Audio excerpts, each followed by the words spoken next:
Neki znaju za naše udruženje, oni koji ne znaju, moram reći da smo konačno zvanično registrovani, dobili smo potvrdu rešenja od APR-a i otvoren je konačno račun u banci. Trajalo je kao da ga otvara Koza Nostra, a ne udruženje koje se bavi ovakvim temama. Iako primarni cilj našeg udruženja nije humanitarna materijalna pomoć, nismo mogli da ne izađemo u susret nekim ugroženim porodicama, a neke od njih su žrtve nasilja, tako da smo to uspeli da uradimo uz pomoć Fondacije Balans, čiji je osnivač i predstavnik ovde, to je moja koleginica i prijateljica. Takođe nešto bio.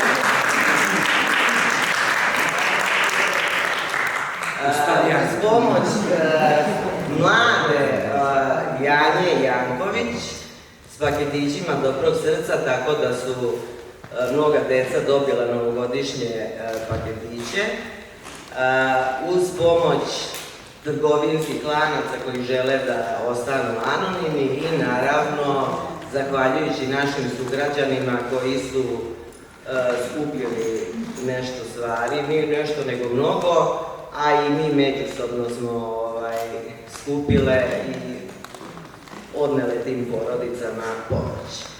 Naša ideja je sad, obzirom da ima i takvih potreba, da se formira neka banka pomoći, mi smo je tako nazvali, pa kad ko može da nešto donira, bilo da je to hrana, naravno suva, igračke, odeća, dečja obuća, a zapratite Centar Nana na Facebooku, uskoro ćemo imati web sajt, ima tamo i broj telefona gde ćete dobiti informacije gde se to može odneti, a mi ćemo to raspoređivati. Mislim što se toga tiče, da, moram se zahvaliti svojoj kumi, gospođi Aleksandri Lazarević, koja dalje formira salu i nikad neće prestati, salu gde se odvijaju treninzi samoodbrane za žene i devojke, svih uzrasta, ali otprilike negde od 13-14 kreće, tako da i o tome možete saznati na našoj strani na Facebooku. Što se toga tiče, gotova sam. A sada moram da predstavim svoje drage kolege i na svu sreću moje prijatelje, dr. Biljanu Pavlović, psihijatra i dr. Zorana Jovanovića. Iako je red da krenemo dame, morat ću krenuti od Zorana. Videli ste plakat kojim najavljujemo tribinu. Ja par meseci unazad radim sa jednom vanserijskom, talentovanom 14-godišnjom devojčicom koja je žrtva zlostavljanja.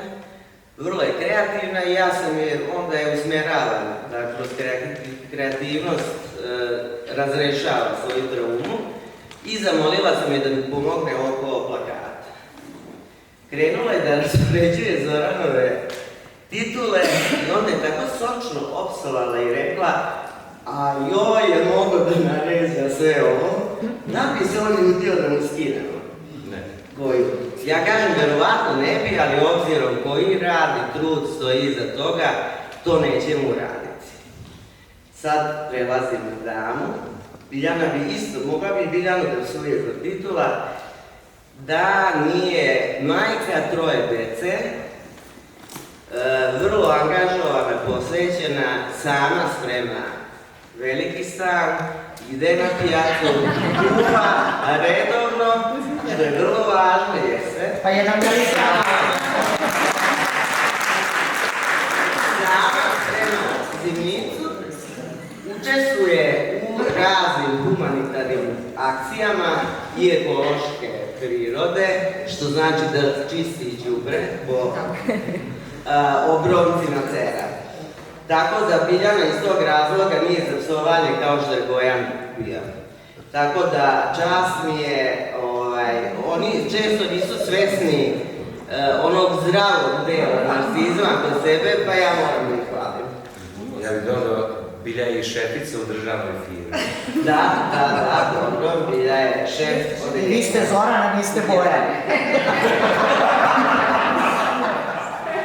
Eto tako. I sad izvolite. Nećeš pobeći od mikrofona. Dobro večer svima. Hvala i Olji na ukazanom poverenju. Da li sam preglasna, ja sam inače grlatije prirode, pogotovo kad sam u emocijama, onda malo glasnije pričam. Mi ćemo večeras pričati o narcizmu i psihopatiji kao fenomenima koji su itekako prisutni danas u ovom našem društvu i ljudi traže da se priča o ovoj temi. Dosta je na internetu prisutno, da kažemo, diskusije o tome, a prilično je zastupljeno u životu, na televiziji, znači na društvenim mrežama, taj narcizam i sve nas to nekako s jedne strane fascinira, a s druge strane zapanjuje šta se sve to tako plasira i čini, da kažemo, prirodnim, dobrim, pozitivnim, a suštinski je negativno, jel? Još od starogrčkog mita, pa evo do sada 21. veka, sam pojam narcizma je itekako blizak čoveku. To možemo da primetimo kroz razne spise, knjige, o tome su pisali Šekspir, Bacon, čuveni portret Michelangela.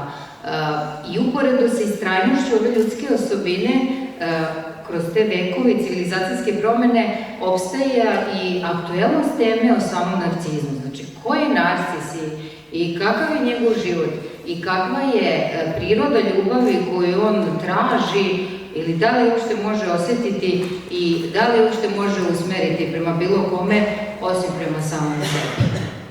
Po tom starogrčkom mitu, Ovidijevom mitu, narcis je bio momak neverovatne lepote, koji je, znači, bukvalno je plenio svojom lepotom, ali izuzetne arogancije. Svi su se nekako zaljubljivali u njega, međutim, on je ostajao hladan, znači nikako nije mogao da uzvrati nikome tu ljubav. Međutim, žrtvama, da kažemo, te neke neuzvraćene ljubavi je bila i nimfa Eho, koja je i preminula od te patnje za narcisom, što je razgnevilo boginju osvete, pa je rešila da ga kazni. Kazna mu je bila ta, kada je jednog dana došao na Golureke da utoli žeć, kada je ugledao svoj sopstveni odraz u vodi, istog momenta se zaljubio. Znači, zaljubio se u svoj odraz. Nije mogao da odvoji, znači, pogled na njega, bio je fasciniran i tako je jedno vreme posmatrao to, znači, da kažemo, bio je bukvalno zaleđen, izgubio kontrolu, upao u vodu i utopio se. Na tom mestu je iznikao cvet koji je dobio ime narcis. Tu postoji jedan paradoks da po grčkoj reči narcis vodi poreklo grčke reči i znači onaj koji isceljuje. Ja ću vam tokom ove priče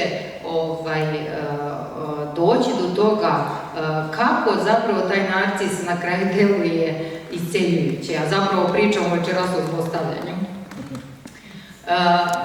Narcis je svaka osoba koja, da kažemo, svoje želje, stremljenja, ciljeve, prioritete, pa čak i tu neku ljubav stavlja na prvo mesto, bez obzira na želje i potrebe drugih ljudi koje zanemaruje ili čak smatra apsolutno nevažnim i apsolutno nerealnim. Narcizam je nešto sa čime se svi rađaju. Znači, određena doza narcizma je svakako poželjna u smislu jednog usmerenja ka putu individualnosti i razvoja deteta. Roditelji su bitne figure koji učestvuju u modulaciji, da kažemo, i formiranju tog narcizma.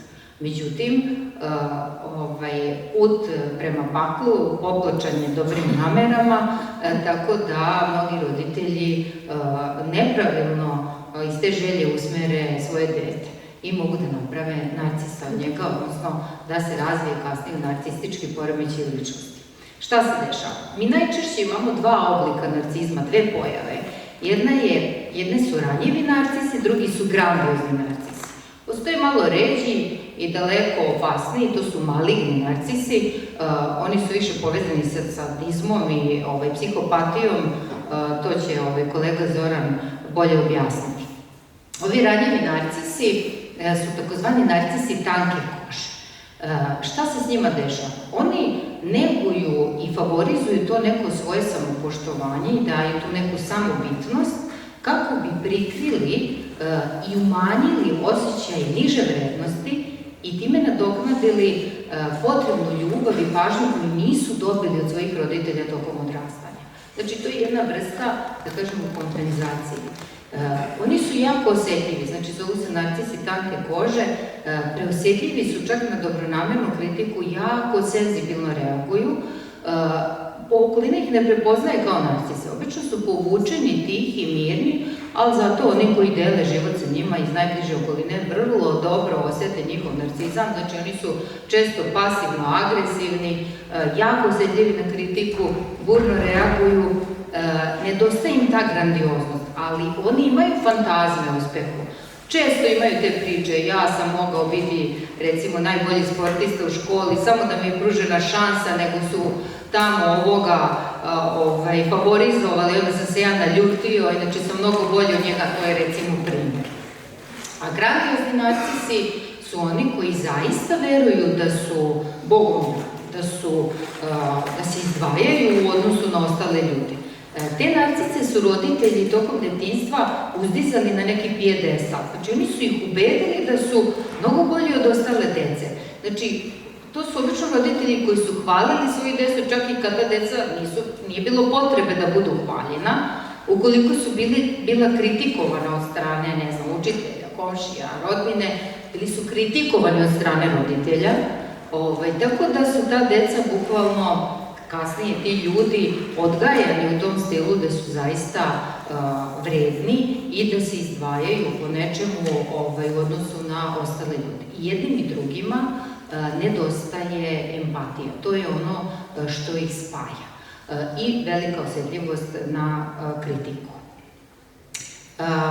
Ako sam već se dotakla roditeljske uloge u odgajanju dece, ja bih napomenula još jednu bitnu stvar u ulozi roditelja koja je bitna i za poremećaje ličnosti, to su odnos prema objektu i usredsređenost na objekat. Odnos prema objektu, mi kad kažemo objekat, ne podrazumevamo objekat kao objekat neku figuru, čašu i tako dalje, znači objekat ljubavi, misli se na osobu, znači osobu po kojoj je usmerena emocija, odnos. Odnos prema objektu podrazumeva da jedna osoba može da prihvati drugu osobu sa svim njenim pozitivnim i negativnim stranama. Znači, to se usvaja kroz detinjstvo kopiranjem roditelja i kroz roditeljsko prihvatanje, ljubav, razumevanje za sve ono što dete jeste, bez obzira na njegovu nesavršenost. Kod poremećaja ličnosti, kod nedostatka, nepravilno kod nedostatka ovog odnosa prema objektu, osoba posmatra nekoga ili sebe kao samo loše ili kao samo dobro. I onda u određenim situacijama oni samo kao da imaju neki problem sa pamćenjem. Znači pamte samo, percipiraju samo ako osoba radi nešto loše i posmatraju kao loše, a ne kao dobro. Znači ne mogu da integrišu te dve stvari u jednu te istu osobu. To može da bude, znači, remetilački faktor kasnije u odnosu sa, recimo, partnerom ili nekim iz bliske okoline. Usredsređenost na objekat je opet mogućnost da kada osoba nam nije tu prisutna, da možemo da je prizovemo u sećanju, znači njen lik, i da i dalje gajimo neka osjećanja prema njoj. Kod poremećaja ličnosti to često izostaje. Sam, kakav je to, da kažemo, kakva je klinička slika jednog narcisa? Mi uvijek vidimo nešto što je očigledno i ono što je prikriveno. Kad kažem prikriveno, ne mislim da je to nesvesni deo, znači to je svesni deo, ali narcis se uvek brani tog dela, uvek pokušava da ga zakopa, da ga strpa pod tepih, to je ono što ga muči i uništava.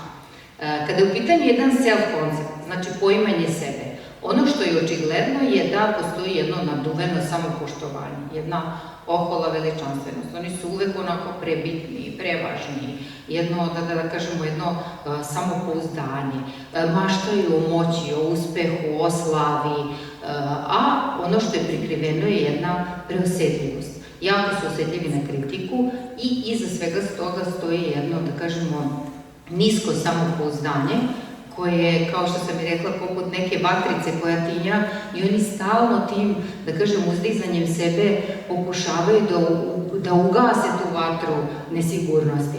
A iza svega toga zapravo leži strah. Znači, strah od neprihvatanja, od istiskivanja, od nepriznanja i strah od neke, da kažemo, nevažnosti, nebitnosti i strah od neke dezintegracije. Kada su u pitanju interpersonalni, odnosno međuljudski odnosi, ono što je očigledno je jedan nedostatak dubine. Znači, oni lako sklapaju odnose sa ljudima. Sve je to fino, zabavno, interesantno. Međutim, nema neke dubine. Oni uglavnom pričaju, oni uglavnom prepričavaju sebe, ali nisu spremni da saslušaju, naročito u partnerskim odnosima.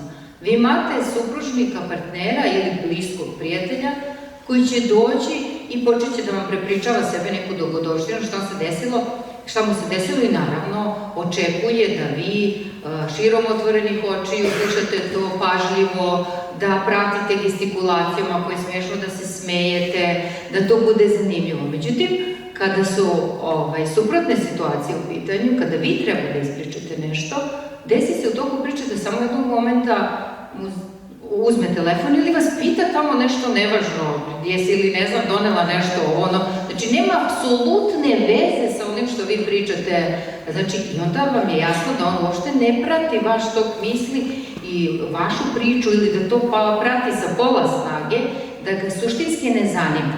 Tako i u međuljudskim odnosima. Znači ne voli on da nije u centru pažnje, na slavama, na događajima, vidjet ćete čoveka, ja se izvinjam unapred ako pričam u muškom rodu. Znači, narcis je imenica muškog roda, ovo se odnosi i na žene i na muškarce.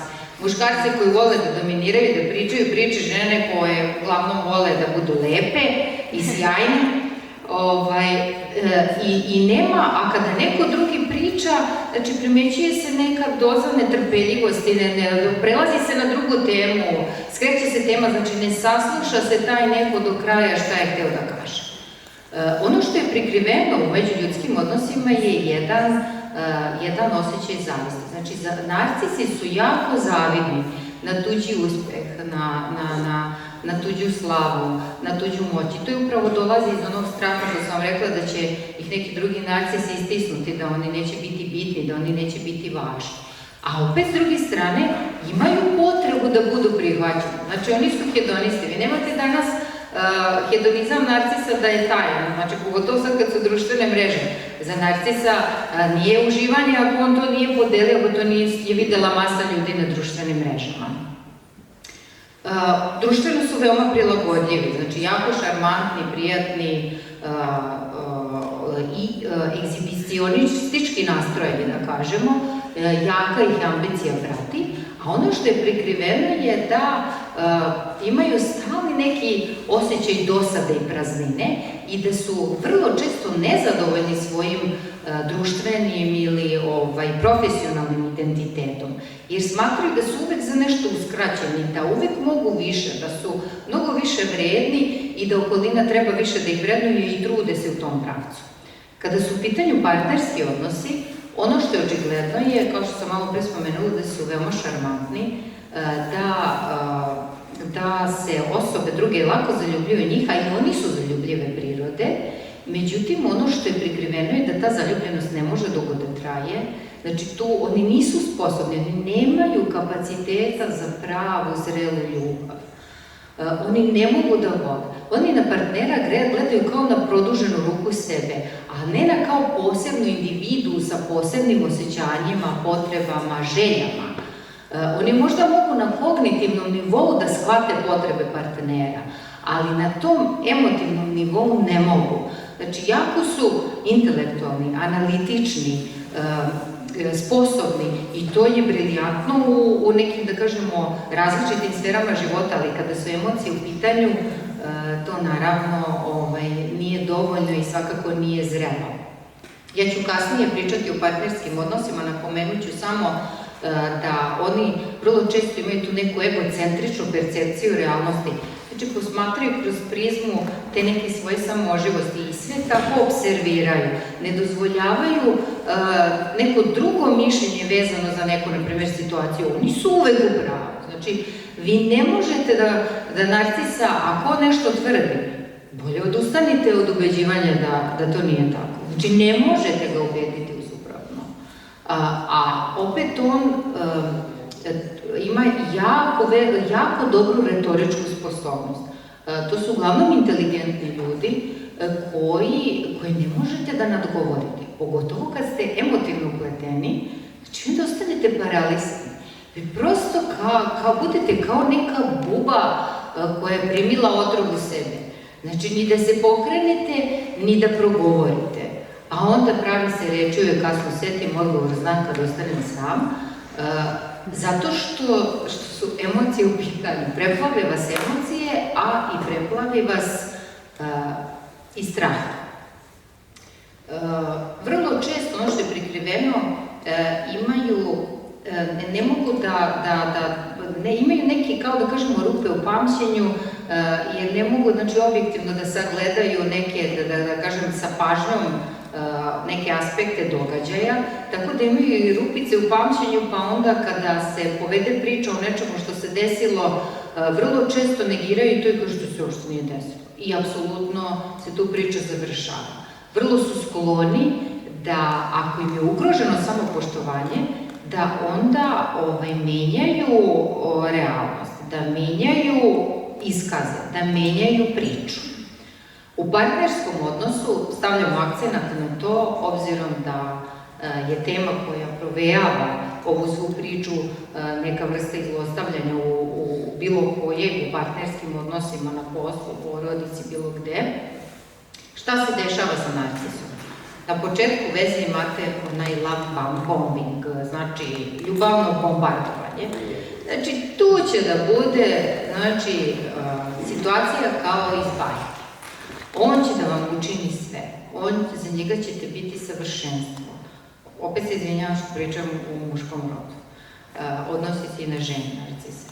Znači, to će da bude divno, svi će da budu oduševljeni, najbliža okolina, koliko on posvećuje pažnje, kako je to sve sjajno i bajno.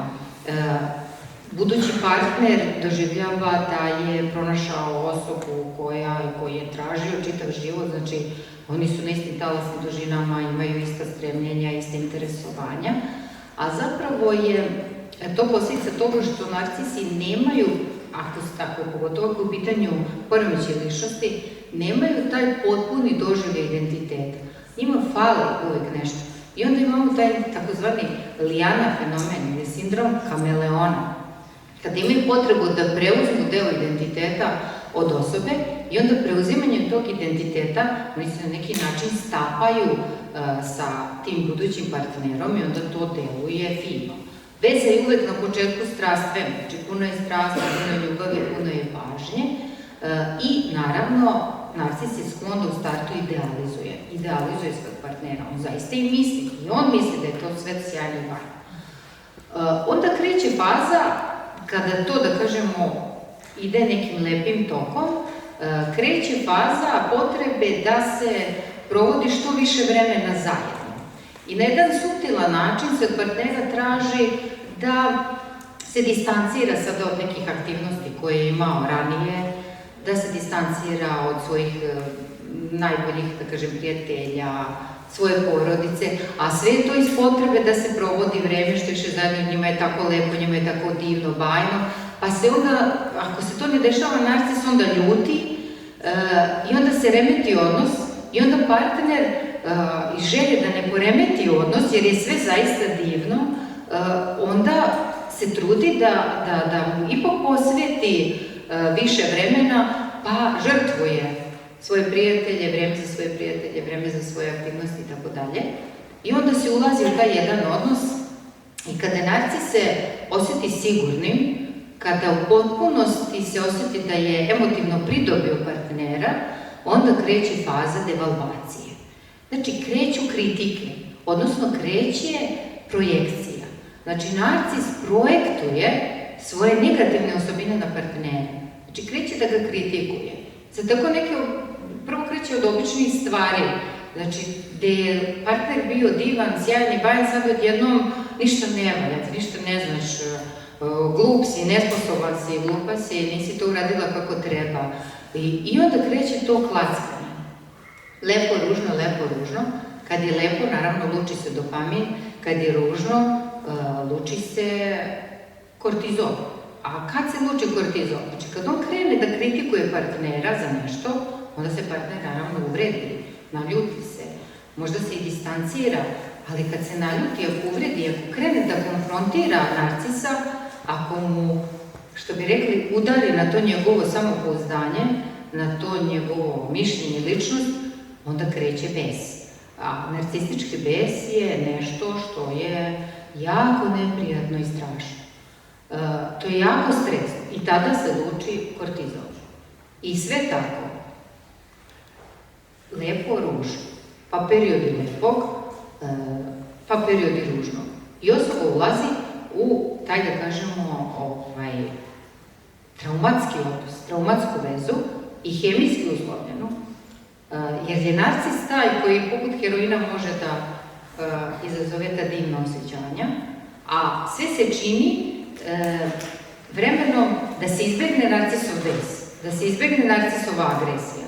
Znači, partner vremenom može i da predosjeti kada će narcis da reaguje ovako da onako i stalno u svojoj glavi prepreda šta reći, šta uraditi, samo da se on ne iznervira, da on ne pobesnije, inače ovako je sve divno. Naravno, kroz taj odnos dešavaju se i mnogi drugi stvari. Narcis je taj koji voli da laže. Znači, laganje je vrlo prisutno, negiranje činjenica takođe, znači, ja to nisam rekao i kraj priče. Izvrtanje činjenica, ja to nisam rekao, to si ti rekao. I to je tvoja bolesna interpretacija. Onda svaljivanje krivice, ako se nešto i dokaže, da, jeste, to je bilo zato, ali ti si me dovela ili doveo do toga. Ti si kriv za to. Recimo, ako je preljub u pitanju, neće moći da se dokaže nikako, vrlo često idu do te mere u negiranje da traže svedoke i da traže snimke za preljube, znači neće prihvatiti, neće priznati, ali ukoliko se i dokaže, opet svaljivanje krivice na partnera, nepreuzimanje odgovornosti za sopstveno ponašanje, neprihvatanje da zapravo problem u osobi, da osoba ima odsustvo moralnog kompasa, da sam ja taj, ako sam to uradio, ja sam to želeo, ja snosim odgovornost za to. Nema veze moj partner sa tim. Ako je naša veza bila disfunkcionalna zbog toga i toga, nije to razlog zašto ću ja da kaznim partnera i da ga prezam. Naravno, svaljivanje krivice, prebacivanje krivice.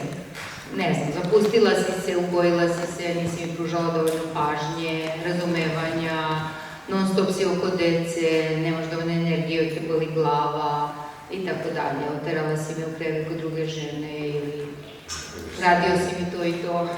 Ne praviš sarmu. Ne praviš sarmu, ne pereš neko baš. Ne mesiš, ne praviš moje omiljena jela.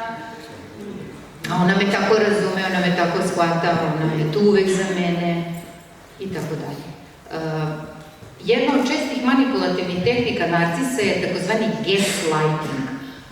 U prevodu ta reč ništa ne znači kad se prevede na srpski, ali je dobila naziv po jednom starom filmu američkom iz 40. godine Gasna lampa sa Ingrid Bergman u glavnoj ulozi. Tu je njen suprug nju na raznorazne načine pravio ludom, znači tu su se neke gasne lampe palile i gasile, On je to naravno radio da bi je napravio ludom i da bi se naravno pridobila materijalna korist iz te priče. Upravo to i narcis radi u partnerskom i u drugom, bilo kakvom odnosu.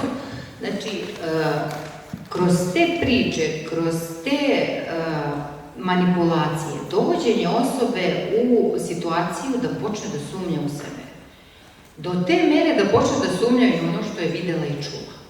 Znači, da ona to nije dobro videla, da ona to nije dobro čula, da to nije tako bilo, da to nije tako. Ukoliko se krene u raspravu, znači opet kreće to prebacivanje ljutnje i odjednom on postaje taj koji je napadnut ili ona postaje taj koji je povređen, koji apsolutno nema zašto da se pravda i koji se onda počinje distancirati i čak ucenjivati partnera za ovo ili ono. Vrlo često su to emotivne ucene tipa luda si, smestit ću te u ludnicu, nisi sposobna, nemaš nikakve veze, ja imam veze, uništit ću te, isterat ću te na ulicu, a vrlo često je podloga toga jedno materijalno ropstvo, jer u onoj lepoj fazi na sve moguće načine ja sam taj koji će da brine o tebi, ja sam taj koji tebe voli, ti tvoje samo da uživaš, da budeš kraljica.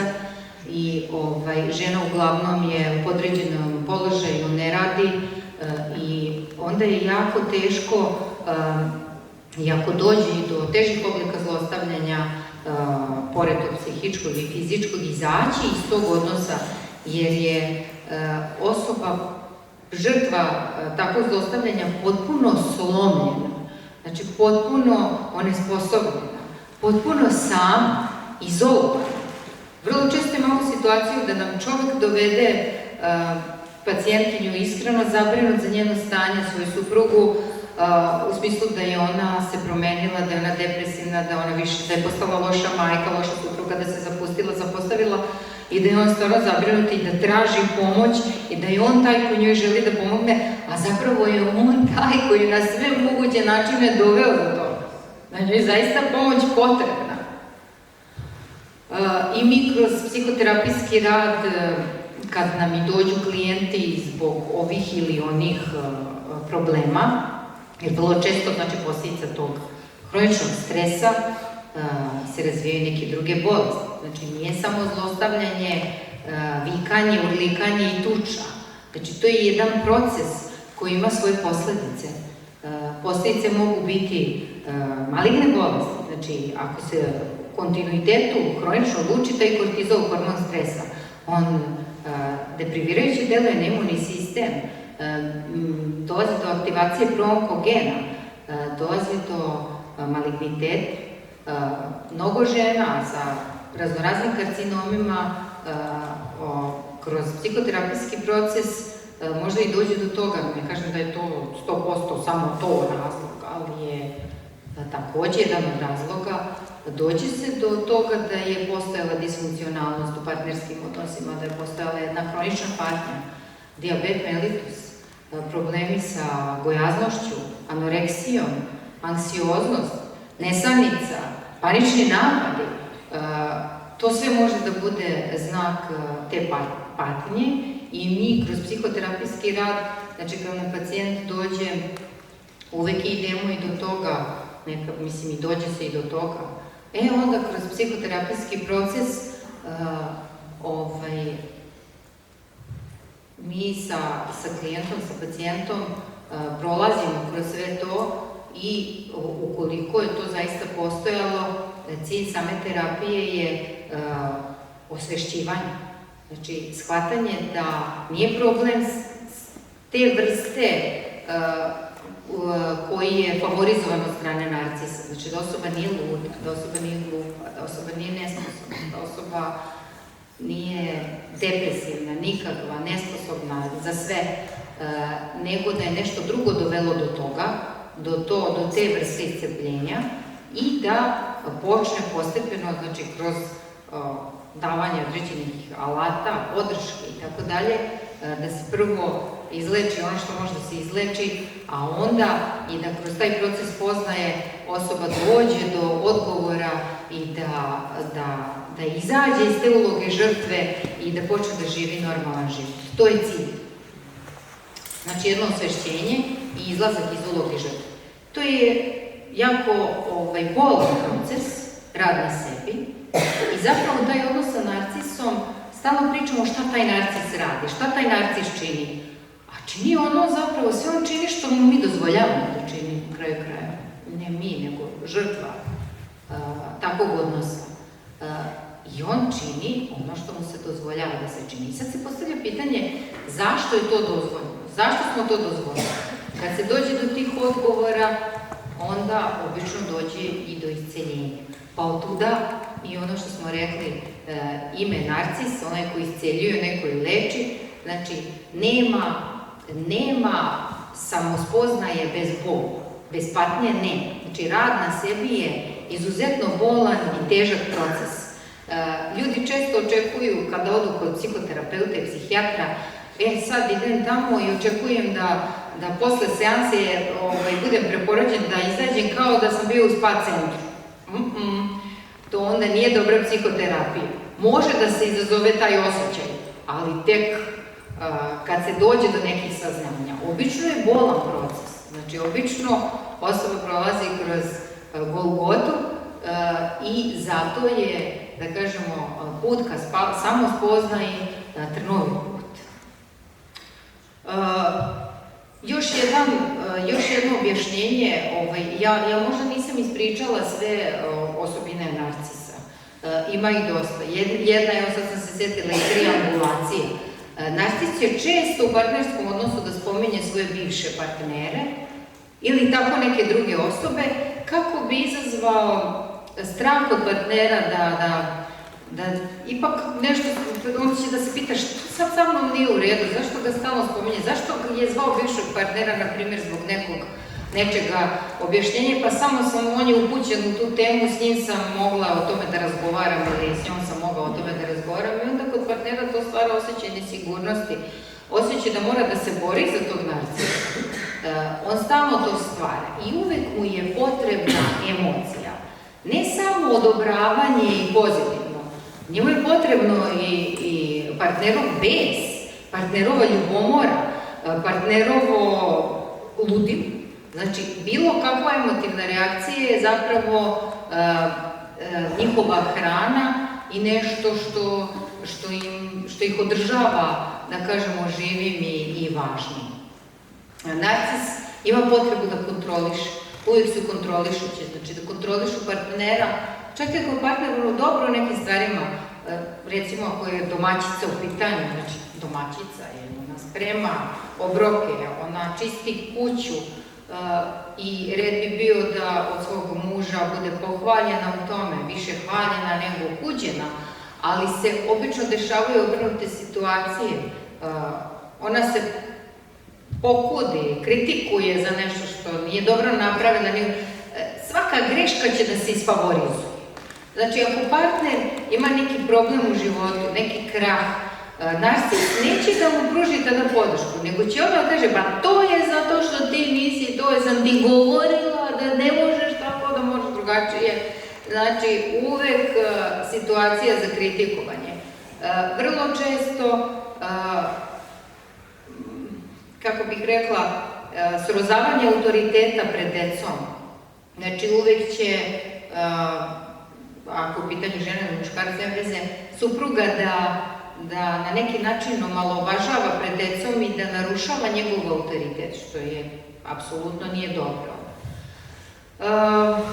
Ne znam šta bih još napomenula, ima dosta toga da se i dalje priča o njima, to je priča bez kraja, ali naravno kraj uvek može da postoji i trebao bi da bude pozitivan.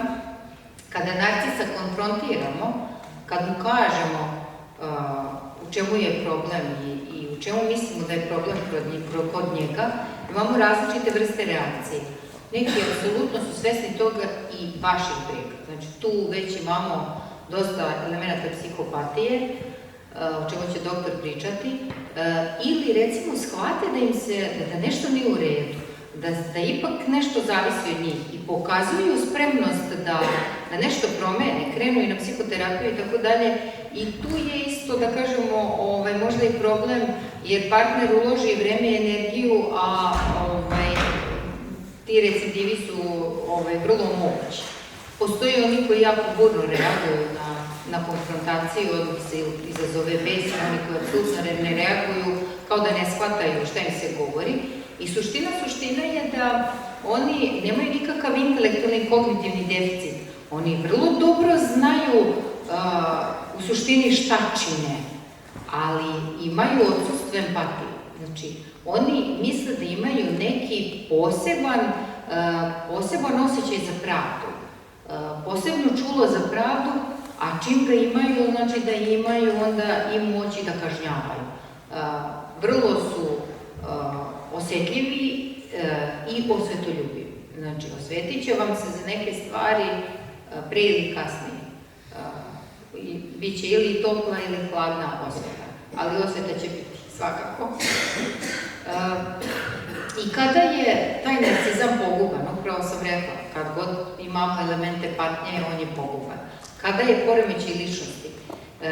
Mi sada uskoro očekujemo implementaciju nove međunarodne klasifikacije, 11 međunarodne klasifikacije bolesti, gde ne postoji posebne poremećaj ličnosti, narcistički poremećaj ličnosti bio u DSM-u, da vas ne davim sada u toj grupi nekih dramatika, eratika. Međutim, sada su uopšteni poremećaj ličnosti. Mi poremećaj ličnosti posmatramo na kontinuumu normalnosti. Imamo čoveka koji je normalan, bez ikakvih tegoba, pa imamo teškoće ličnosti, pa imamo blag poremećaj ličnosti, umeren i težak poremećaj ličnosti. Šta posmatramo na tom kontinuumu? Znači, posmatramo kako osoba doživljava sebe. Da li ima potpuni ili nepotpun doživljaj identiteta? Da li je taj identitet nepotpun, da je difuzan? Kako joj je samopouzdanje? Da li je podcenjeno ili precenjeno? Kako su joj samousmerenje? Znači, to je sposobnost, recimo, ostvarivanja nekih dugoročnih ili kratkoročnih ciljeva i planova. Kakvi su međuljudski odnosi? Da li ta osoba ima kapaciteta za poimanje tuđih potreba i kako nastupa u međuljudskim konfliktima? Kako emotivno reaguje, kako ima mišljenje povodom toga i kakav je ponašajni deo? I onda na kraju, koji je stepen distresa u različitim aspektima funkcionisanja te osobe? Još jedna stvar koja je jako bitna, posmatramo neke osobine koje su zastupljene kod svih ljudi, manje ili više. Jedna od tih osobina je negativan afektivitet. Ja ću samo na kratko to reći ponešto o tome da znate šta nekoga čini poremećajem ličnosti. Ne možemo sad mi odokativno da kažemo, čujemo ovaj radio ovo ili ovaj ono, pa kažemo on je poremećaj ličnosti. Znači, nije to baš tako.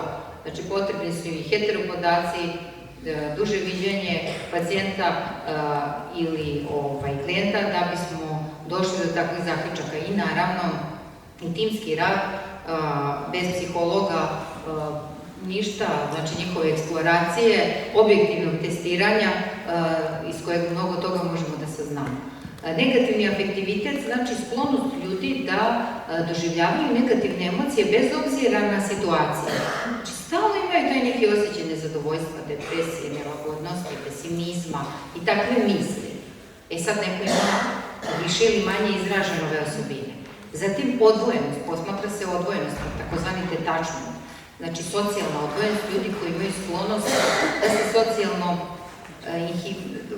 sklanjaju, znači nemaju potrebu za ljudskim kontaktima ili su škrti na iskazivanju emocija, znači onako su emotivno distancirani. Disocijativnost, znači sklonost osobe ka egocentrizmu i nedostatku empatije. Znači ove osobe gledaju isključivo samo svoju korist, bez poimanja i shvatanja potrebe drugih, do ekstremnih situacija, sadizma i agresivnosti. Zatim, jedna od osobina koja karakteriše ljude da impulsivno reaguju u različitim situacijama i na najmanje provokacije, da imaju takozvani distraktibilnost pažnje. Znači, nemaju sposobnost da fokusiraju pažnju na određeni zadatak, iako nije baš interesantan. Ako se pojavi nešto interesantno, oni će ovo da napuste. Vrlo često su neistrajni zbog tog manjka pažnje i neuspešni, pa za svoje neuspehe uglavnom krive druge.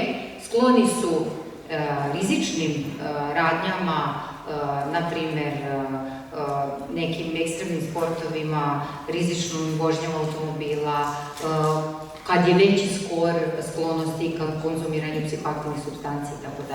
I na kraju imamo tu neku anankastičnost, znači opterećenost normama, pravilima, znači osoba ima stalnu potrebu da se sva pravila i norme poštuju, ima potrebu za kontrolom, da kontroliše, ima jako disforiju ukoliko to nije tako. I na kraju jedan modalitet, graničnost, koji je zapravo objašnjavao granične poremećaje ličnosti, emocionalno nestabilne poremećaje ličnosti, i tu su određeni domeni koji se uzimaju u obzir, potrebno da se ispuni 5. Najčešće se javlja jedna nemogućnost prihvatanja napuštanja zamišljenog ili pravog, znači osoba ne može da podnese da bude napuštena, osjećaj praznine, sklonost ka impulsivnom ponašanju, samopovređivanju, mikropsihotične epizode itd. I sad kada uklopimo sve ove elemente, možemo reći da osoba može da ima poremećaj ličnosti sa prisustvom većim ili manjim nekih od ovih osobina. Ja sam napravila uvod, ne znam da li sam vas ugnjavila sa ovom pričom, sigurno da može još mnogo toga da se ispriča, ali ajde sad da pustim još neko. Suprotno, da smo svi premotavali i razmišljali. Nisam vas preplavila svojim narcizmom. Tek sad vidim da ti je muž dr. Dejan Pavlović u žutoj košulji, a ja sa žutom bacilom. A ti pričaš o narcizmu. Niste uzvoli da ovaj pola nekog je tako kada. Toliko priče za malo karata. A karte nisu plaćene. Ali da odradimo to do kraja. A sad urbana legenda grada Šapca, Dr. House, mislim da sam mu ja dala to ime, pa je tako se proširilo. Ajme zvuč kortizol sad. Evo, nema dovoljnu dozu pozitivnog. Za razliku od narcizma o kome je kolegica pričala, psihopatija je termin koji ima svoje konkretnije značenje, a negde kad izguglate vidjet ćete zapravo jednu zbunjujuću priču. Kao i narcistički poremećaj ličnosti, psihopatija spada u poremećaj ličnosti koji se zvanično nazivaju po nekoj američkoj klasifikaciji antisocijalni poremećaj ličnosti, a po toj nekoj svetskoj međunarodnoj klasifikaciji disocijalni poremećaj ličnosti. Sad nam ostaje ono što se zove sociopatija, pa gde je to tu? To je zapravo zbirno, sinonim, jer negde od 19. veka psihijatri su uočili u ovim odeljenjima naizgled normalne pacijente koji su imali taj neki nedostatak moralnosti i prvi neki naziv za takve ljude, odnosno za takve pacijente je bilo moralno ludilo, odnosno kasnije varijacije moralna idiotija ili imbecilnost. Ono što se često u narodu i dan danas koristi kao narodni izraz, to su oni zli ljudi ili bezdušni ljudi koje drugi iskorišćavaju i brojna druga, da ne kažemo, pogrdna imena. Ali sama psihopatija koja spada u poremećaj ličnosti zapravo je nešto između duševne bolesti i zdravlja. Ne možemo reći da je ta osoba mentalno zdrava i funkcionalna, a s druge strane ne možemo potpunosti reći da ima duševnu bolest koja je ometa. I ako smo posmatrali istraživanja koliko zapravo u jednoj populaciji ima takvih ljudi, u zavisnosti od načina broja ispitanika, Različite su i brojke, neke brojke idu čak i do 7% kad su u pitanju muškarci, što je zaista veliki broj. Žene su tu pošteđene, pa da opet se malo prebacimo na političku nekorektnost, da je kod žena zapravo 1%.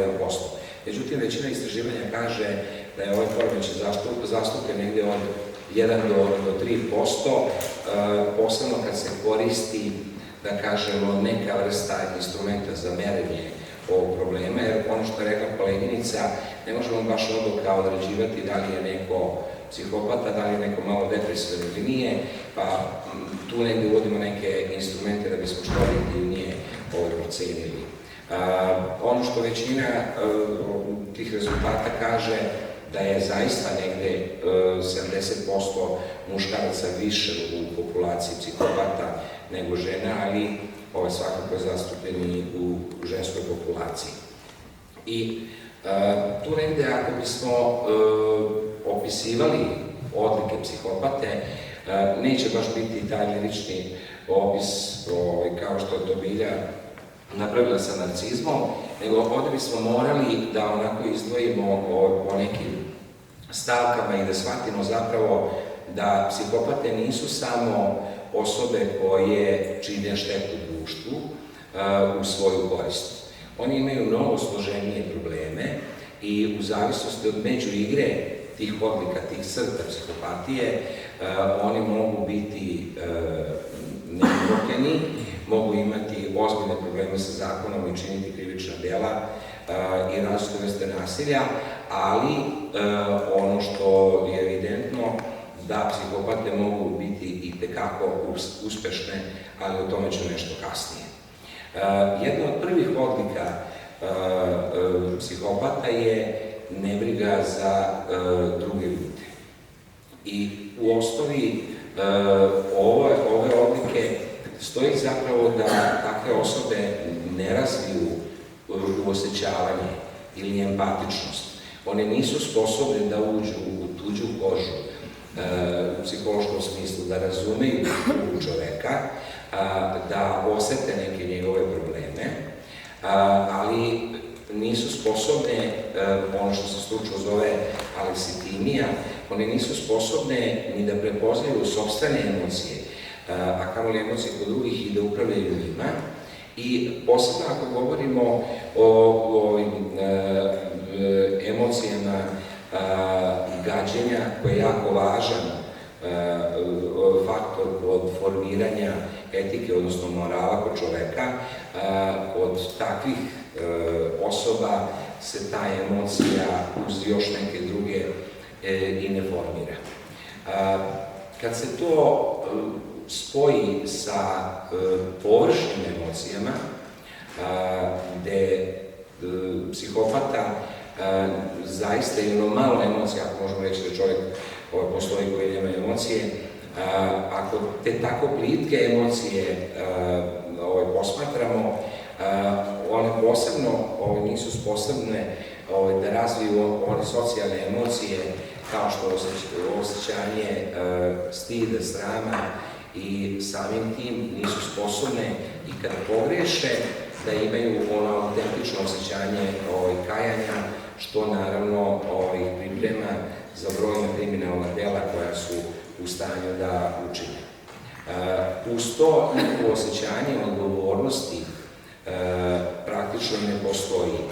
I vi čak takve osobe kad saterate u ćošak, oni će uvek svaljivati krivicu kao što to zna da radi i narcis i uvek će dati neka opravdanja zbog čega su možda nešto uradile, ali odricanje od sopstvene odgovornosti ili priznavanje krivičnog dela su više jedan izuzetak nego što je to pravilo, čak i kad postoje jasni i materijalni dokazi. Međutim, oni znaju veoma dobro da šarmiraju, da oni u tom neiskrenom govoru vrlo ubedljivo lažu i ono što je opet dobra negde strategija za njih, da uspevaju da prepoznaju laž od drugih ljudi. pa su tu negde ljudi koji po profesiji bi trebalo da se bave i verbalnim i neverbalnim telesnim, da kažemo, znacima laganja poput policajaca i carinika amateri u odnosu na psihopate koje mogu da shvate da li mi njih lažemo ili ne. A ukoliko imaju visoke intelektualne potencijale i umeju dobro da lažu, onda ih dobijamo kao psihopate koje mogu da budu prilično uspešne u društvu. Ako je tu, a uvek je jedna preterana samouverenost i taj jedan osjećaj da su vrlo važnih i vrlo posebnih veština i nekih ne samo intelektualnih, nego i fizičkih sposobnosti, oni naravno sebe postavljaju u jedan, da kažemo, superiorniji položaj i na malo drugačiji način u odnosu na osobe koje imaju problem sa narcizmom, samim tim ističu pravo na manipulaciju i iskorišćavanje drugih ljudi. Ta manipulacija može biti nekad dovoljena, ali uglavnom jako dobro osmišljena, da oni tačno prepoznaju žrtvu koja je slaba u određenim aspektima i tačno ih gađaju u tu ahilovu petu, tako da dugo vremena čak možda i neka sirova otvorena manipulacija ne bude prepoznata u nekom dužem vremenu. Jasno, ako su malo pogrešili, vide da se ta osoba buni i tekako umeju da to uviju u jednu lepu oblandu, da se na jedan neiskren način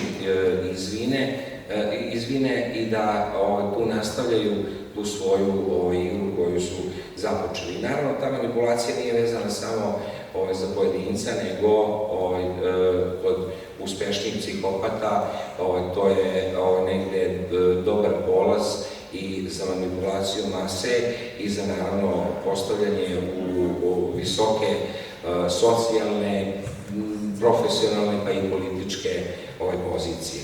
I u tom smislu se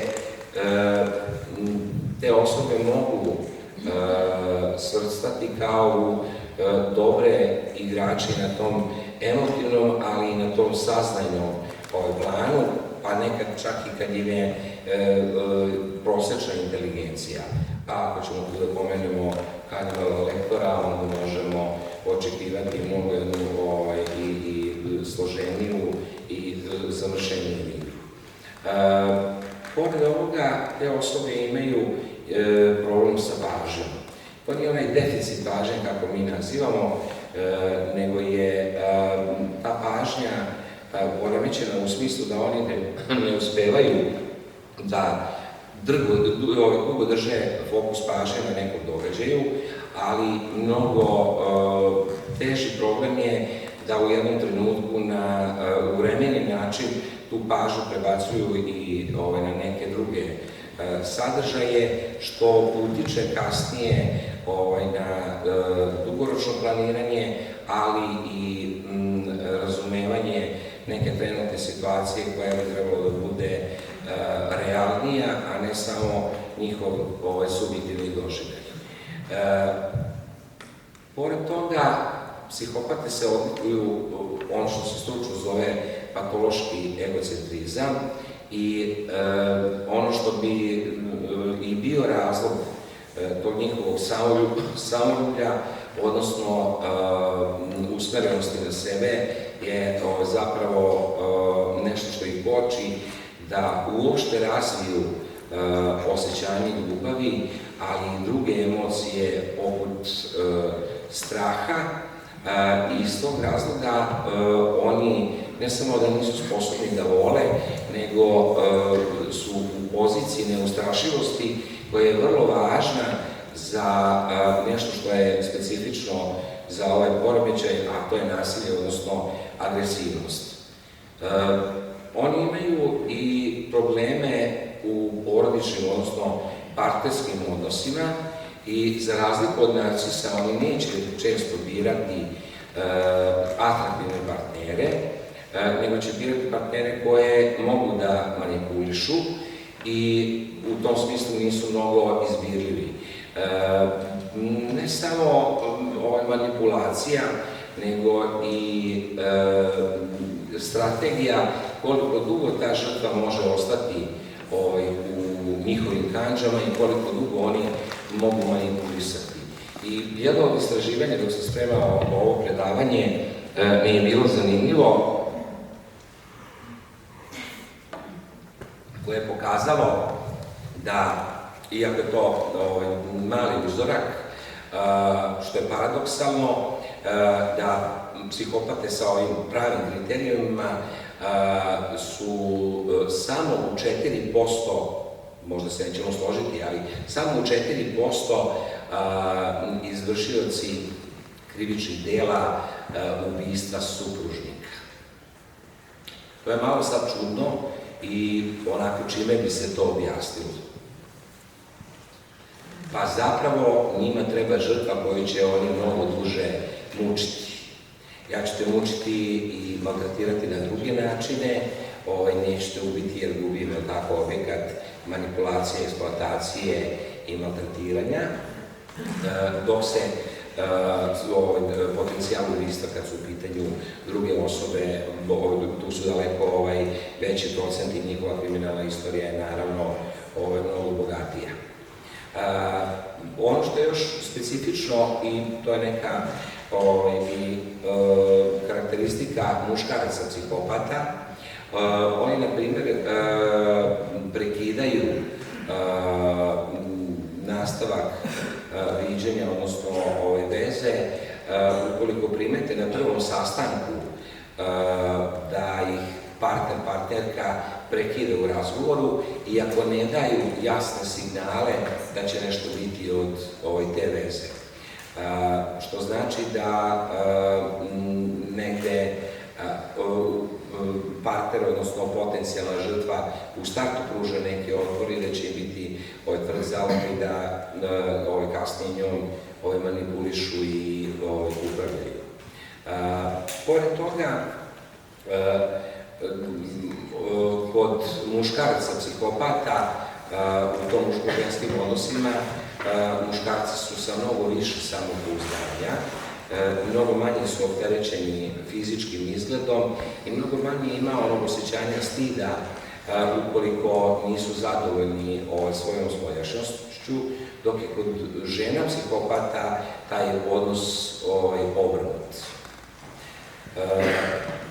Ono što je srž, odnosno suština socijalnog poremećaja ličnosti, a to je sledeća oblika, odnosno agresivnost i nasilje kod ovih poremećaja.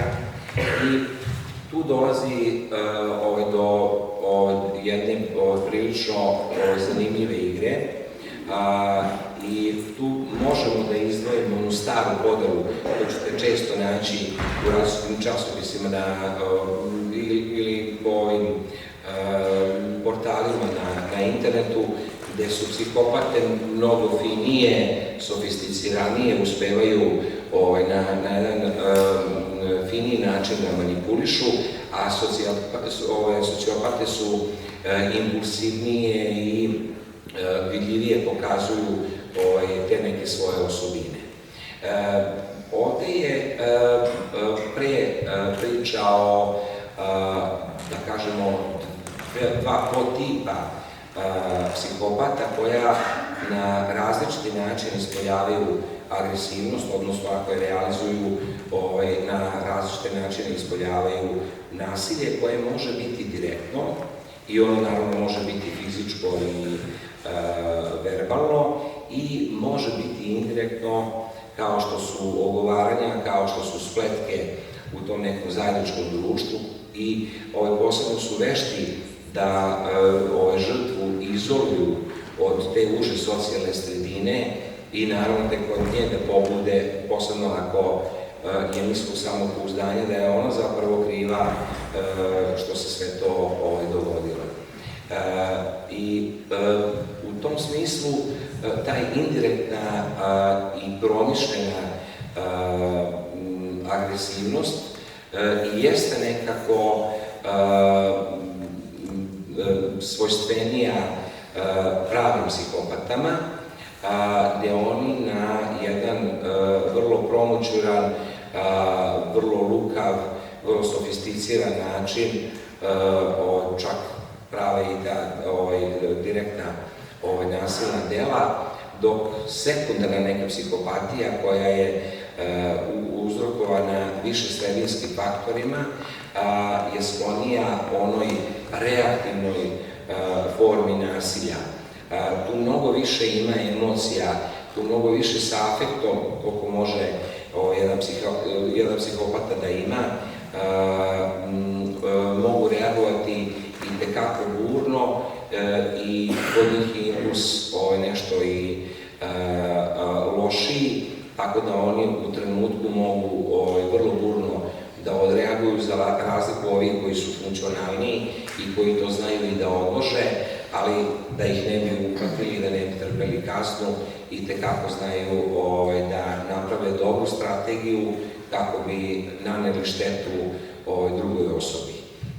I za razliku od narcisa, koji zapravo i nema nameru da povredi žrtvu, nego da je eksploatiše i da je koristi upravo da hrani svoj narcizam, psihopate imaju zaista tu ogoljenu formu sadizma, gde zaista onako uživaju u nanošenju bola i patnje, što direktno ili upravo posmatrajući druge koji to rade i da prosto uživaju u tom što čine. A šta negde tu najviše određuje od jednog psihopate, da li će on biti tako posvišeno nasilan ili će biti onako u trenutku buran kad ima utisak da su narušena njegova prava, pa upravo u kojoj meri ta psihopatska ličnost ima naglašenu impulsivnost i osobe koje su impulsivnije i koje su mnogo više usmerenije i centriranije na sebe, a s druge strane nemaju osjećanje krivice, odnosno straha koji ih nekako štite od tih krivičnih dela, znaju da budu mnogo brutalniji, dok ovi drugi gde je impulsivnost malo pridušenija, gde je viši IQ i gde oni malo saznajno bolje obrađuju, oni znaju da naprave perfektna nasilna dela, da čak ne budu ili budu vrlo teško uhvaćeni u tom delu. I u tom smislu mi možemo posmatrati njihovu nasilnost ako su svi ovi elementi koji značajno proživaju cijelu ličnost oštećeni, mi ih možemo posmatrati u činjenju nasilnog dela možda kao uračunljive ili neuračunljive. A zapravo su oni, osim nekih izuzetaka, ako postoji još neki drugi problem, šta mislite šta, uračunljivi ili ne? Upravo. Struka negdje koja predlaže i negdje pravne regule, odnosno pravo, smatra da su u najmanju ruku nebitno snižene uračunljivosti, odnosno posebno ova promišljena agresivnost. Primjer Steva to mnogo bolje zna iz sudske prakse, da li je neko od čistih psihopata bez psihotične epizode bio oslobođen nekog krivičnog dela. S druge strane, ako je ta ličnost toliko oštećena u svim ovim sferama, pa onda se postavlja pitanje da li oni ipak treba da budu neuračunljivi. Odgovor na to je ono što je karakteristika i narcisa, da one saznanje funkcije ličnosti, pre svega opažanje, pažnja, mišljenje i s tim u vezi apstrahovanje, rezonovanje, inteligencija i memorija, odnosno pamćenje, nisu oštećene, što znači da su oni sposobni da koliko god su impulsivni, upravljaju svojim postupcima i shvataju značaj tog dela, što znači da čak i ako ima malo više afektivne, odnosno te intenzivne emocionalne komponente, mogu biti samo nebitno snižene uračunljivosti, što i jeste neki odgovor društva koji bi bio neka vrsta kočnice u smislu straha od kazne za te osobe. A zašto su sve spremni i za kakvu vrstu nasilnih dela da učine? Od onih, da kažemo, svakodnevnih koje i mi nekad možda činimo, tipa izbjegavanja nekih, čemu je i svojstveno poremećaj, izbjegavanja nekih i tople kafe, i izbjegavanja onih uobičajenih, da kažemo, društvenih i moralnih normi, pa i zakonskih, do teških krivičnih dela, ali i onih specifičnih, da kažemo, vidova nasilja, kao što je proganjanje, gdje tu znaju da budu maheri i da dugotrajno, sistematično, čak i kad imaju zabranu prilaska, nalaze načine kako da žrtvu proganjaju i neretko budu skloni, i posebno ovi koji su malo impulsivniji i malo onako osjećajniji, skloni su da kidnapuju osobe i da ih drže u zatočeništvu. Naravno, kad dođe do onih ekstremnih nasilničkih ponašanja, uvek je tu taj osjećaj sadizma, ogoljenog, čak i onog seksualnog sadizma, pa vrlo često su tu počinjena krivična dela nasilja sa seksualnim deliktom, gde tu postoji onaj čist i opšti seksualni sadizam. Do, naravno, krivičnih dela koja su malo sofisticiranija, pa ih, jel tako, društvo ne sankcioniše ukoliko to i ne dokaže. Pored ovog problema sa nasiljem, psihopate su osobe koje nisu sposobne da prave dugoročne planove. Oni uglavnom funkcionišu po principu trenutka i jedna od iznenađujuća možda razlika između uspešnih i manje uspešnih ovih psihopata je upravo nedostatak dugoročnog planiranja i impulsivnost. Što je impulsivnost prigušenija i kontrolisanija i što te osobe imaju sposobnost dugotrajnijeg planiranja, a ne ovaj domen emocija, one će biti uspešnije i u onom negativnom kontekstu štete po drugih bit će perfidnije i mnogo duže to njihovo mučenje će trajati, a neće biti prepoznato. I još jedna odlika koja je odlika i narcizma i praktično svih poremećaja ličnosti je ono što mi stručno nazivamo egosintono stanje. Šta bi to značilo? Pa te osobe smatraju da je njima lepo u toj svojoj koži i sa ovim osobinama, ne vide razlog da bi se obratili na neko lečenje, uvek vide, i to je ono odricanje odgovornosti, da je neko drugi kriv i čak kad imaju konkretno učinjeno neko krivično delo, oni će tu napraviti lepezu obrazlaganja zašto su oni to učinili, bez obzira koliko stvarnost govori da je to drugačije.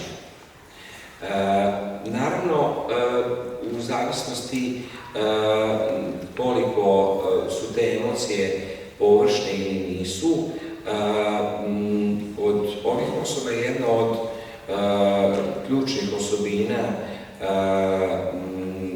neustrašivost i nedostatak onog realnog straha i one anksioznosti kojom smo svi skloni u nekoj potencijalno opasnoj situaciji. Kad ne postoji strah koji treba da bude dovoljna kočnica i kad je on upotpunjen ovom impulsivnošću, i tekako onda možemo da vidimo te ekstremne slučajeve psihopatije koje su zapravo socijalno neprilagođene, uglavnom se one često i povuku iz tih nekih širih krugova, često ako uopšte počnu da rade, dobijaju otkaz na poslu ili sami napuštaju jer ne uspevaju da tu svoju priču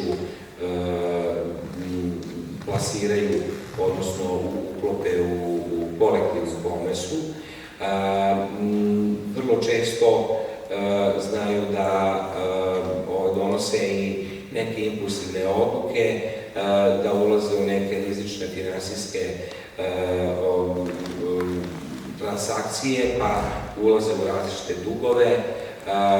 Naravno, ono što sam malo pre i kazao, bračna dinamika i uopšte partnerska dinamika je još gurnija, još složenija i još kraća. Kao što reče Vida, tu bismo mogli još nabrajati, i ja ću malo na ovaj podsjetiti i da bacim pogled, još brojne neke osobine gde praktično ne samo ovo o čemu sam govorio, da su oštećene te emotivne i voljno-nagonske osobine kod jedne ličnosti, nego zapravo najmanje su saznajne, ali one u svakom smislu trpe. I zbirno, psihopate su osobe koje štete društvu u većini slučajeva. Vrlo često su i neke brojke idu čak i do 80% opšte populacije u zatvoru, a negde kažu 25 do 30% u onoj subpopulaciji zatvorenika koja su učinila teška krivična dela. Međutim, pored psihopatije kao nečega što je loše i za tu osobu, pa i za društvo, tu možemo izdvojiti i one uspešne psihopate. A koji su preduslovi da neko bude psihopata, a da bude uspešan? Tu je pre svega jako teško, opet našim nekim upitnicima i raznoraznim psihološkim merenjima izmeriti, ali iskustveno kod takvih osoba sve ove crte, odnosno ove odlike psihopatije ćemo naći i kod tih uspešnih psihopata, samo što su one meke.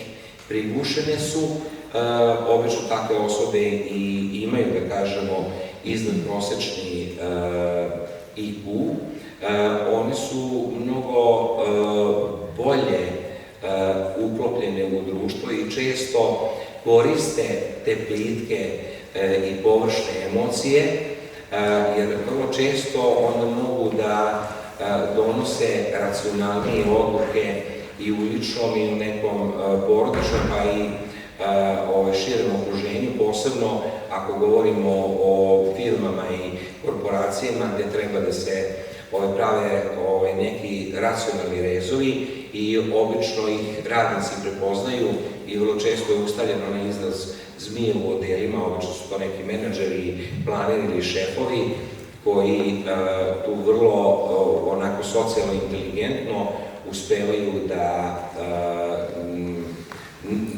nametnu neke odluke firme, a da to radnici progutaju, da tu ne bude pobune, otkaza i ostalo. I mogu da budu prilično, zahvaljujući ovim sastavnim funkcijama i inteligenciji i nekoj predanosti, mogu da budu i tekako uspešni u samoj svojoj profesiji, pa možda je najbolji primer uspešnog psihopate u poslednje vreme naš kolega Dr. House, ne znam koliko je ljudi vas tu seriju. Ja ne poistoređujem za njim zbog toga, nego zbog znanja. Živine znanja, nemoj birati nešto što ne znaš. Ja se uplašim da će reći psihološki profil, a recimo Bond je primjer uspešnog psihopata. Neko ko može da donosi one hladnokrvne odluke da bi ubio nekog i vrlo često ono što je svojstveno, a ima upravo za užitkom. I Bond bi bio jedan od primjera uspešnog psihopate, gde onako hladnokrvno može da ubije čoveka, ali generalno svojstveno upravo psihopatama i nekim psihotičnim teškim duševnim poremećajima je svojstveno to katativno ubijstvo. To su vam one osobe koje bez ikakvog vidljivog povoda i razloga mogu ubiti čoveka na najsvirepiji način, da bukvalno ne trepnu i da to bude ono, pa pije mi se kafa, ubija mi se ovaj koji mi se ne sviđa i naravno tu nema trunke kajanja i čak kad znaju da će biti sankcionisani, uhvaćeni, tu ne postoji ta kočnica koja bi predupredila da on taj impuls iskontroliše i da koliko god ima svesno, nesvesno neku želju da nekog ubije, bar da zbog sebe ne bi nastradao, oni to čak znaju da urade. Ovo je naravno uspešne psihopate, ako im nije posao, oni svakako neće to raditi, nego će čak koristiti i biti tu i uspešniji u odnosu na nas. Biće uspešniji, jer je njihova socijalna inteligencija, kažem, mnogo praktičnija, primenjivija i oni samim tim su mnogo bolji majstori i manipulacije i ubeđivanja. Rekli smo da oni imaju veštinu laganja, ali i prepoznavanja laži, pa onda u različitim tim dogovorima, pregovorima, ukoliko su političari i tekako mogu da steknu dobre poene, da nametnu svoje liderstvo, da tu budu i više nego socijalno uklopljeni, a da imaju zapravo sve crte psihopatije. I u tom smislu neko bi rekao pa ta psihopatija i nije loša. Ali ako se vratimo na sam početak i na one površne emocije, ako je neko toliko hladnokrvan, ako nema taj kapacitet da voli, samim tim ne može niko autentično ni voleti, onda iako su uspešni u ovom možda profesionalnom ili socijalnom delu, oni su openi, obrni, gubitnici. A ako ova priča, a nadam se da vas nisam previše ujavio, ako ova priča nije dovoljna o psihopatama, vratit ćemo se na kombinaciju narcisa i psihopate, a to je maligni narcizam, to je jedan čaroban miks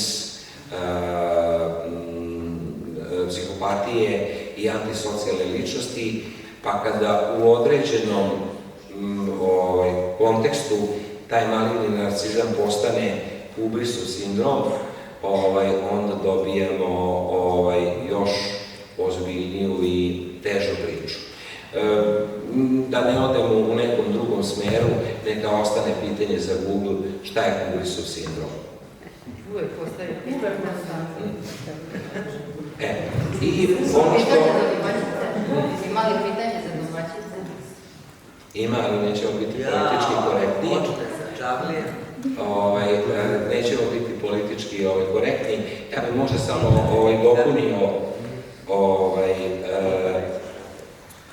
dopunio malo ovu našu zajedničku priču o razlikama između narcisa i psihopatije.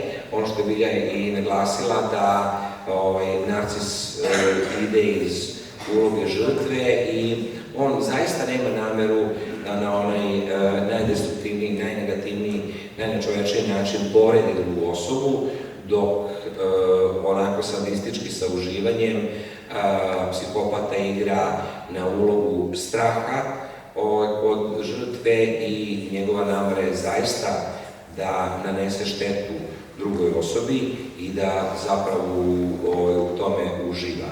I ono što su sličnosti, naravno to su ova dimenzija manipulativnosti, gdje u svakom momentu, da li na svesnom ili nesvesnom nivou, vi imate želju da te osobe manipulišu i da iskorišćavaju, eksploatišu, bar za zeru da bi oni tu svoju posebnost nahranili. Narcis na jedan svoj način, a psihopata na neki svoj. Šta još bilo, možda nisam pomenuo da bi bila...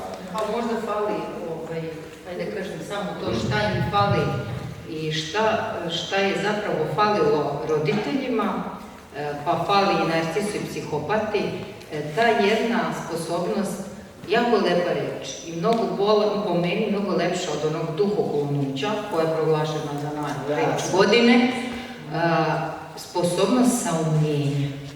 Znači, ne jednoumlja, nego saumljenja. Znači, sposobnost da se prepozna, oseti potreba nekog drugog deteta, pa partnera i najbližeg svoga.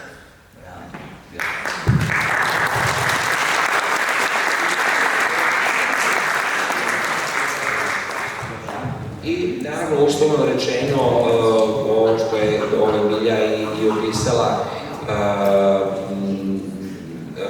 da kažemo, tipičan narcizam kroz poremećaj ličnosti tipa narcizma, psihopatija kao antisocijalni poremećaj ličnosti. Naravno, uslovno moramo shvatiti sve ove osobine koje smo nabrojali, jer tu od blagog, umerenog ili ekstremnog, sve ove osobine svako od nas, bar dok smo mi spremali psihijatriju, smo mogli naći kod sebe. Ali, ako govorimo o onom tipičnom i ne samo pojedinačnoj nekoj osobini, skup zapravo ovih promjena u svakom segmentu duše zapravo daje taj mozaik poremećaja ličnosti koji mi uslovno nazovemo tako. I ta dosadašnja podjela je bila, ako ima dominantno narcističke crte, a ima priveske, ima malo ovih dodataka drugih, onda smo to nazvali poremećaj ličnosti. Da li ima narcizma i onog grandioznog i fragilnog, kako mi zovemo, u antisocijalnom poremećaju ličnosti? Da, ali ne u meri, i to je jedna od razlika, da psihopata nema baš potrebu da mu se drugi dive. On druge vidi samo kao objekat eksploatacije i iskorišćavanja, a njemu mnogo ne znači da li će se njemu publika, odnosno žrtve, diviti, nego samo da li će on izvući odgovarajuću korist.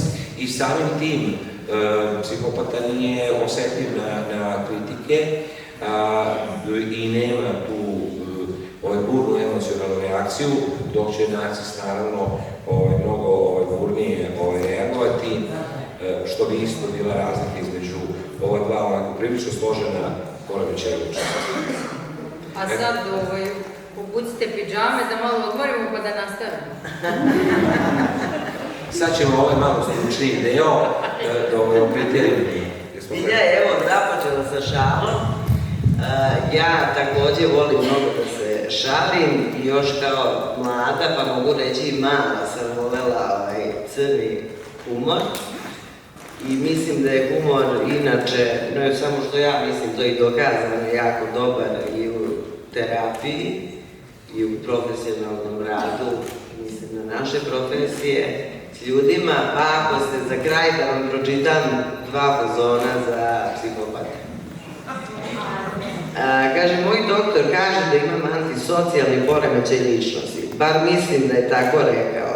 bilo je malo teško čuti ga kroz selotejp. I dopao mi se još jedan. Kaže, čovjek uđe u bolnicu da donira jedan od svojih bubrega i dobije pohvale za to. Smatraju ga herojem. Uđem u bolnicu sa 50 bubrega i budem uhapšen i grozan psihopat.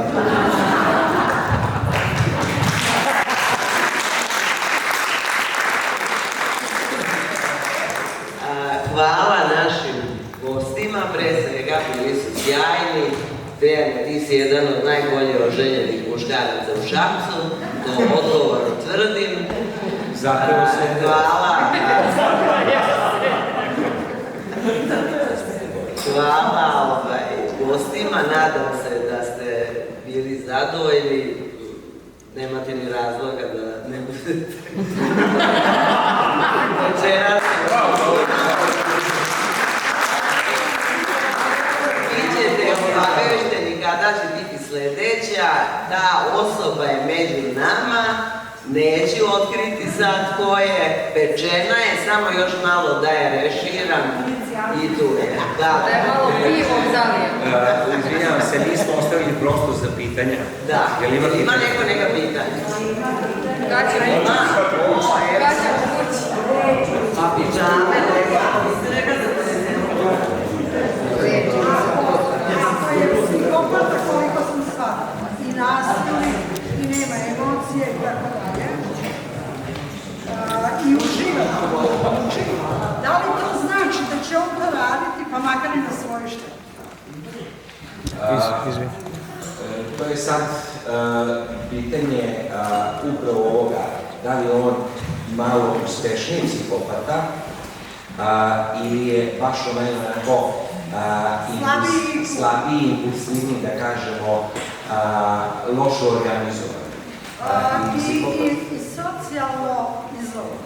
Upravo, ali tu ako je ne samo niža inteligencija, nego niži nivo obrazovanja, loša socijalna podrška, česti gubici posla, odbacivanje, izolacija od sredine, oni će vrlo impulsivno reagovati čak i po cenu svoje štete, samo da ispune taj svoj cilj, da nešto dobiju. Naravno, ovi uspešni psihopati će to da uviju u jednu lepu oblandu, da ih ne nahvataju. Tako da imamo ove uspešnije i neuspešnije. Ali po cenu sopstvene štete će moći to da ugrati. Ja bih imala jedno pitanje za doktora Zorana, s obzirom da radim kao pedagog u predškolskoj ustanovi, pa me interesuje da li se već na tom predškolskom uzrastu mogu uočiti neki simptomi ili neki znaci koji ukazuju na to psihopatsko ponašanje?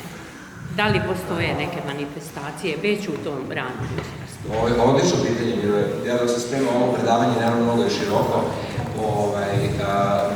i apropo svega ovome šta se desilo, nažalost, da ne kažemo sindrom ribnikara i ostalo da ne ulazimo u tu tematiku, ali tu postoji malo konfuznosti.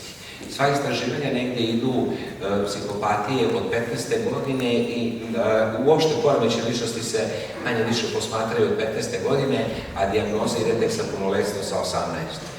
Ali nekoliko zanimljivih stvari. I tu vas sad molim, posebno neko ko ima mlađu decu, pa da ne shvatite bukvalno, pa negde i ti u radu. Malo je rađeno tih istraživanja i uglavnom su to ili studije slučaja, observacije i mali broj. Ali primećeno je, na primjer, kod beba, ono što je zanimljivo, da oni nemaju dobru pažnju prateći lica roditelja, posebno prateći oči, odnosno ne drže dovoljno pogled, čak i kad je majka izjavljuje ljubav, i to u jednom trenutku može da bude kao simptom autizma, ali to je jedan samo od znakova. I sad ako bismo sklapali mozaik do 15. godine, odnosno do 18. onda bismo mogli uzeti to u obzir. I tu je možda u osnovi i početak priče, jer naša naučenost da gledamo lice, odnosno oči, uči prvo da prepoznamo strah kod drugih, naravno i druge emocije. I oni ako u startu više ne uspevaju da prepoznaju strah kod sebe, pa su, rekli smo, neustrašivi, a ni kod drugih ljudi, onda je to jedan polaz.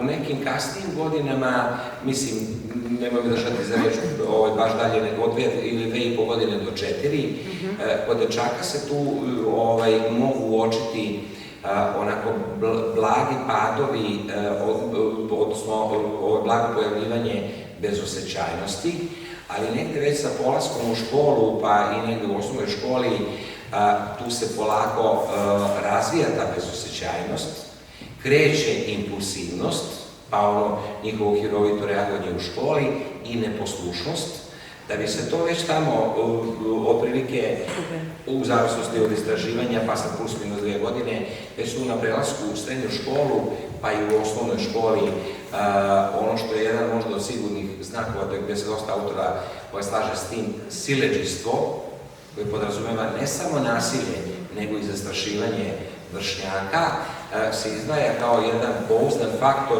da će se ići u pravcu psihopatije. I ono što vas ponovo molim, da bukvalno ne tumačite, ali u kontekstu drugih ovih znakova, povezuje se ADHD, odnosno poremećaj pažnje i učenja i uopšte poremećaj ponašanja kao nešto što se nalazi u moru tih simptoma koje onda određuju razvoj ove psihopatije. Tu već sa 15 godina možemo reći da se taj kostur formirao, do 18. se on već ustali i burnost je negde do 20. a negde od 40. to biva malo ipak prigušeno, ali to je osobina kao i narcizam, kao svi poremećaji ličnosti koja praktično traje ceo život. Ali dobra ideja za ljude koji se bave više tim, za istraživanje od malih nogu. Ali opet uticaj roditelja. Da. Za stvaranje savesti na sve ostalo. Hvala nam. Evo, prvo se zahvalim na ovom predavanju. Ja imam pitanje, ja sam prosvetni radnik, ja sam engleskog jezika u Članskoj gimnaziji. Mene zanima, mislim, u jedan razlog zašto sam ja došla u Vojvodinu čujem, mogla sam pročitam, ali sam zapravo htjela da pitam. Mira je postavila dobro pitanje kako mi to da prepoznamo, dakle, neke stvari, naravno ne bukvalno i naravno nismo dovoljno stručni.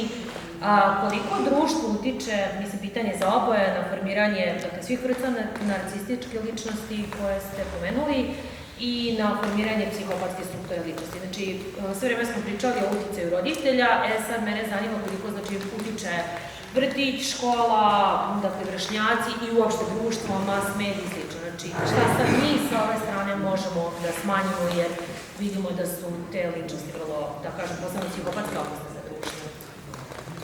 Ako je reč o psihopatskom dijelu, ja ću se tu ograditi i ne bih mogao da ti kažem neku pouzdanu studiju, odnosno istraživanje, ali ako govorimo o školi, odnosno govorimo već o deci sa kojima ti radiš, rekao bi se prilično malo. Tu neke rane intervencije, prevencije, ti mobilni timovi bi bili jedine stvari. Naravno, neke edukacije, predavanje i ostalo bi dolazilo u obzir. Što se tiče uzroka spolja, odnosno tu je dominantno uzrok porodica i ono što se izdvaja posebno kod ovog sekundarnog oblika psihopatije, tu se jasno izdvajaju dva problema, to je zlostavljanje i zanemarivanje. Posebno, naravno, seksualno zlostavljanje te dece je jedan od faktora gde još, iako krenu vrlo rano ovi problemi, onda taj jedan strog, spartanski način vaspitanja, instrumentalno učenje silom će svakako uticati loše na to dete, a to dete već ima izmene gde onda roditelji moraju da budu stroži i rigidniji. I kad krene ta spirala, kad se nastavi u vrtiću, kad već u osnovnoj školi dođe negde do vas, tu jako malo može da se iz vašeg ugla, rekao bih, uradi. Ne ništa, ali bojim se jako malo.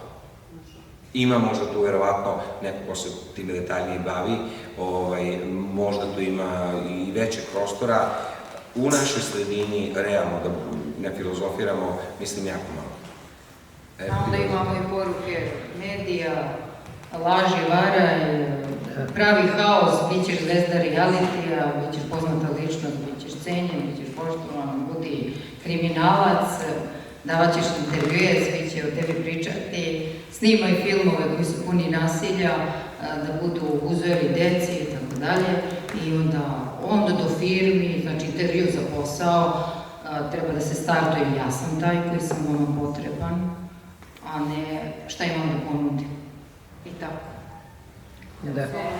A onda kad to firme lepo uokviraju te profesionalne intervjue, one zapravo i traže da se prikaže taj narcizam. Traže hladnu glavu i kameno srce. Traže maligni narcizam. I praznu dušu, u ovom slučaju praznu dušu. Pa je to dobar rad. Znači, vratite se prirodi, uzete firme, nič bolje. Ja to odavno pričam. Ima još neko pitanje? A budeš ti odgovorio. Ali si len. Ana, evo ja ti obećavam, čim kažeš kako se sprema ćavlenija i keskum, ja ću ti reći šta je Kubriso sindrom. Ne, izvini, postavljaš pitanje za koje je unapred rekao da se... Nema odgovora ovde. Nema ovde odgovora, priča je večeras van toga.